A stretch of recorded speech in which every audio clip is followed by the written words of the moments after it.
dầu rụm với lớp vỏ bên ngoài và nhân mặn bên trong. Hôm nay mình khuyên chia sẻ đến cô bác anh chị em và các bạn bánh ngàn lớp hay là bánh xếp, bánh quay vạc, bánh thân. Và bây giờ sẽ cùng vào bếp để làm món bánh này nha. Chào anh chị em và các bạn. Để làm bánh này thì mình sẽ cần có bột mì all-purpose flour.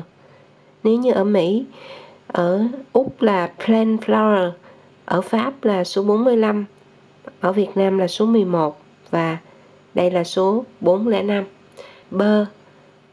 Hai cái này mình có thể làm cái nào cũng được, hoặc là shortening hoặc là bơ.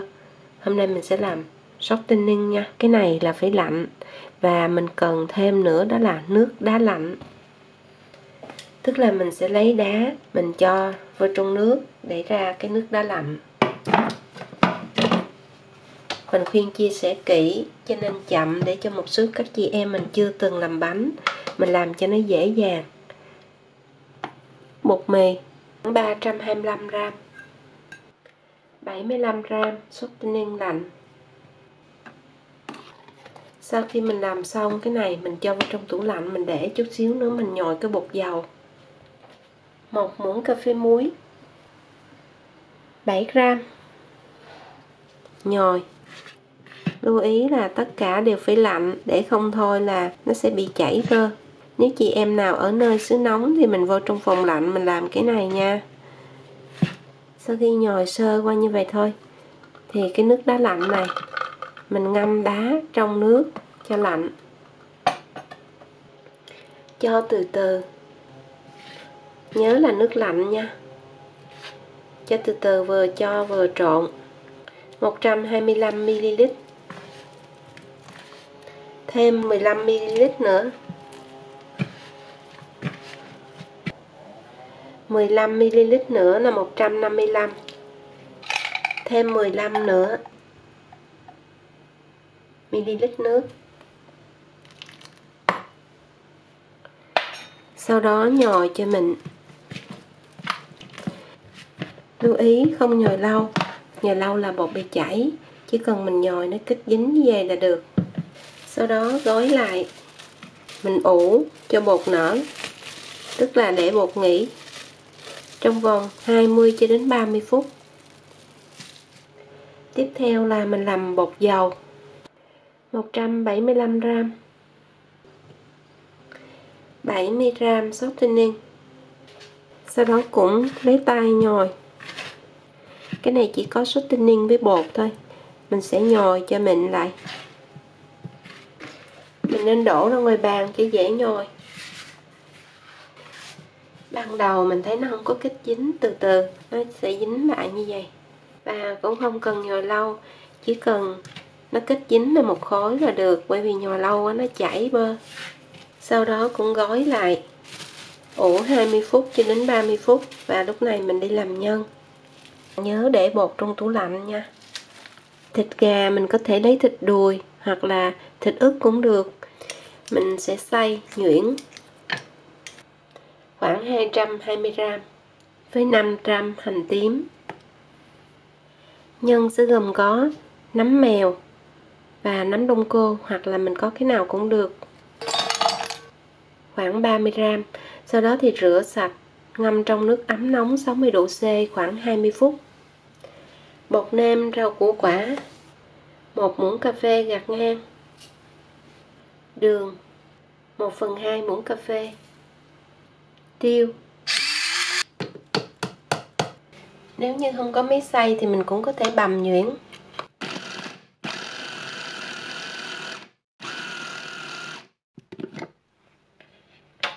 Bánh này sẽ càng ngon hơn nếu mình làm với lại thịt heo có mỡ. Đậu xanh 100g đậu khô sau khi nấu chín. Nấu xong là ra được 130g. Thường mình vẫn hay nấu nhiều đậu xanh, sau đó mình cho vào trong tủ đá, gói nhỏ nhỏ đến khi nào cần đó là mình có sẵn để làm. Củ hành tây 80g hành tây, có thể bằm hoặc là xay nhuyễn.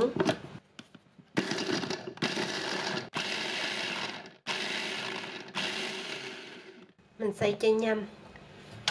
Hành tím 30g cũng xay nhuyễn. Mình có một cái máy trong nhà mình xay nó nhanh lắm. Nấm đông cô và nấm mèo sau khi ngâm rửa sạch vắt thật ráo, mình cũng xay nhuyễn luôn như vậy luôn. Mọi thứ đã xong, mình sẽ đi xào nhân. 1 muỗng canh dầu ăn, hành tím, xào cho thơm. Khi hành vàng nâu, mình cho cái thịt với lại đậu xanh lúc nãy vào luôn. Sau đó tắt lửa và đánh tơi. Bởi vì nếu mình để lửa là nó sẽ dính chùm lại. Sau khi mình đánh tơi thì mở lửa lại và để lửa trung bình. Thịt hơi bắt đầu chín tái, nấm và tiếp tục xào khoảng 1 phút. Sau đó thì cho củ hành và xào chín. Đem vào đây 1/2 muỗng cà phê đường, 2 muỗng cà phê nước mắm ngon.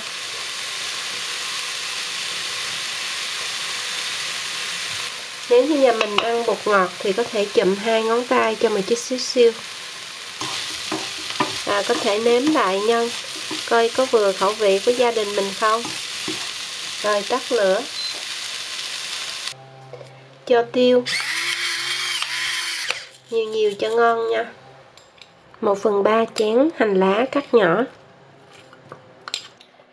Bún tàu ngâm trong nước nóng 60 độ C trong 2 phút.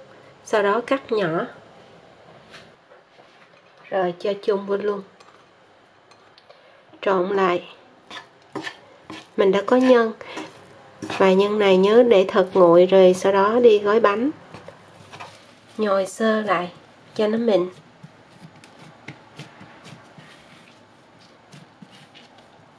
Bây giờ để nhìn thấy cái mặt bột nó mịn chưa. Đậy lại cho tủ lạnh khoảng 5 phút để lúc cán không bị chảy. Và cái này cũng vậy luôn. Nhồi sơ lại. Mình nên cho tủ đá nha, để cho nó nhanh lạnh. Sau 5 phút trong tủ đá, mình sẽ chia ra 6 phần. Bột dầu cũng chia làm 6. Để mình lấy bột nước mình gói bột dầu đó. Lưu ý nhớ bột dầu với lại bột nước là mình phải để riêng, không thôi hồi lộn, có bạn gói lộn đó. Mình mới lấy cái bột nước nè. Ép ra. Sau đó vo nắm tròn cái bột dầu. Cho cái bột dầu vô và gói kín lại. Mình ghi nhắc lại là bột nước bên ngoài, bột dầu bên trong, để không mình gói lộn là nó hư đó. Rồi cái bột nước nó sẽ nhiều hơn bột dầu.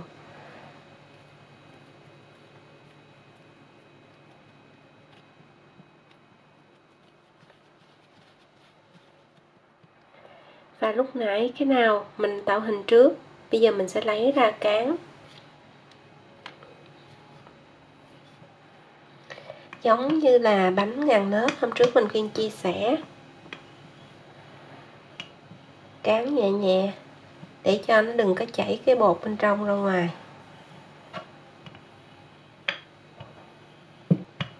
Cán càng mỏng thì chút xíu sau nó sẽ càng nhiều lớp.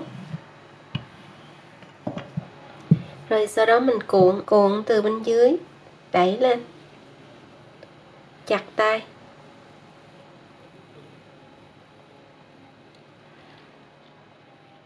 Rồi lần lượt làm hết luôn. Lấy tay ép xuống, sau đó cán dài nhẹ nhẹ, đừng để cho cái bột dầu bên trong nó ra ngoài. Rồi sau đó cuộn lại. Lần lượt mình sẽ làm cho hết nha.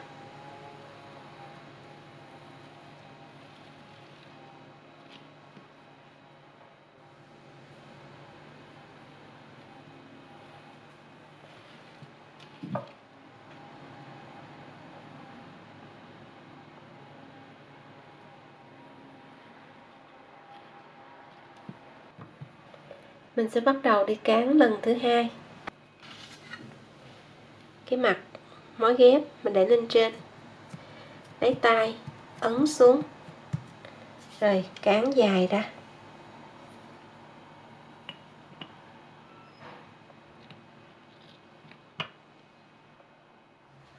Rồi sẽ cuộn từ bên dưới cuộn lên.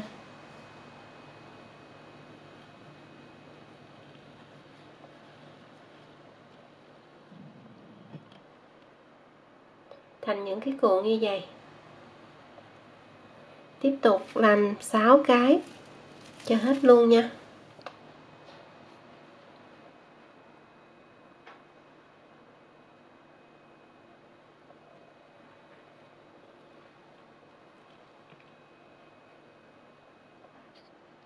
Hai đầu so lại. Sau đó chia làm 5 phần.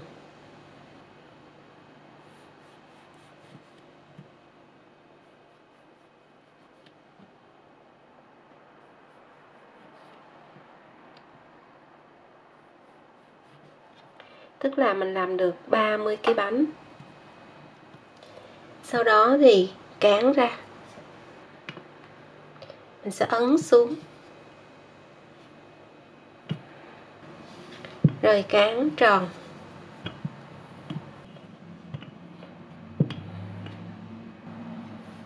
Sau đó cầm lên. Mình sẽ nhìn thấy cái mặt bột như vậy. Sau đó cho nhân.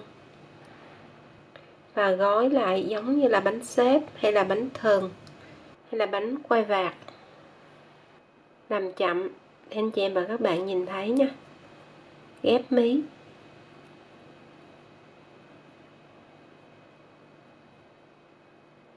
Ghép xong sau đó mình ép cho mỏng ra.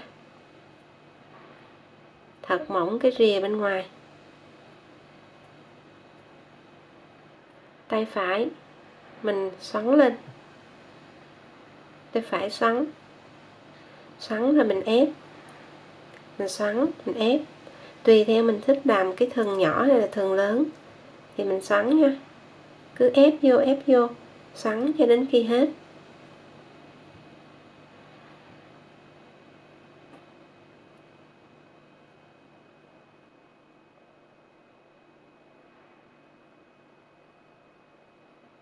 Rồi, như vậy.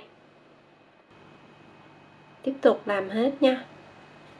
Cái bột nào mà mình chưa có làm kịp, mình sẽ lấy cái ni lông folie đậy lại, không thôi nó khô là cán không được. Sau khi mình tạo hình xong, bây giờ thì đi chiên luôn. Bánh sẽ chiên ngập dầu.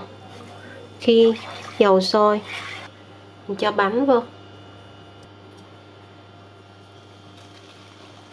Lẽ ra là phải chiên nhiều dầu hơn nữa đó, nhưng mà hôm nay nhà mình hết dầu, thành thử ra mình chiên nó hơi thiếu.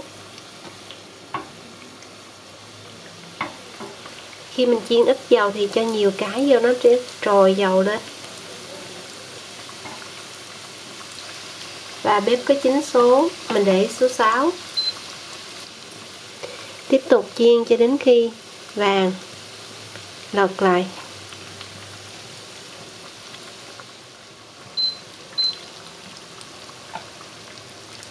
Bếp có 9 số, mình để số 8. Xếp lớp đẹp chưa?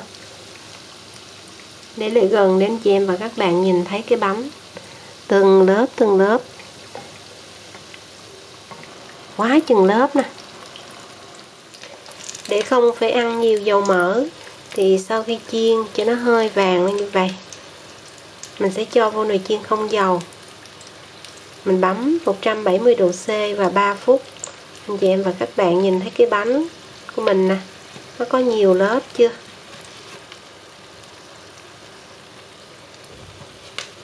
Ngon quá chừng. Đẹp chưa nè? Từng lớp. Nhẹ nhàng không thôi, bị bể nè. Nhìn cái bánh ngon chưa? Chỉ cần bỏ ra một chút xíu thời gian thì mình đã hoàn thành xong bánh. Ngon ghê chưa? Bánh có nhiều lớp. Bánh này cũng có thể gọi là bánh ngàn lớp, hay là bánh xếp, bánh thần, bánh quai vạc. Mình khuyên chúc cô bác anh chị em và các bạn làm thành công, ăn thật ngon. Và bây giờ thì xin chào tạm biệt, hẹn gặp lại ở video kỳ tới.